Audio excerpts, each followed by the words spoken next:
যায় ইফতার সামনে রেখে দোয়া করলে। এই জন্যে এইভাবে দোয়া করবেন। প্রথম চাবেন আল্লাহ আমাকে আপনি হালাল রিজিক দান করেন, এটা জরুরি একটা বিষয়। 2 নাম্বার আল্লাহর কাছে চাইবেন নেককার একটা সন্তান আপনি আল্লাহর কাছে চাইবেন।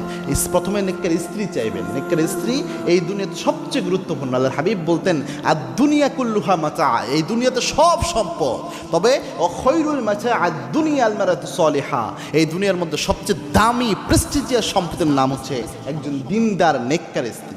এজন্য নেককার স্ত্রী আল্লাহর কাছে চাইবেন। যদি বিয়েও করে ফেলেন তবু আল্লাহর কাছে চাবেন আল্লাহ আমার নেককার স্ত্রী দাও। মানে হচ্ছে আপনি আরেকটা বিয়ে করবেন ব্যাপারটি এমন নয়। আপনি আবার নেককার স্ত্রী চাচ্ছে মানে হচ্ছে আল্লাহ আপনার স্ত্রীকেই যেন নেককার বানাইয়া দেয়, দিনদার বানাইয়া দেয়, এইভাবে কবুল হবে।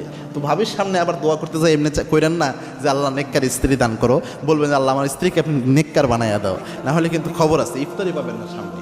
এরপরে 3 নাম্বার যেটা চাবেন আল্লাহর কাছে যে নেক সন্তান আল্লাহর কাছে চেয়ে নেবেন। এটা বড় একটা নিয়ামত, সব নবীরা এটা চাইতেন।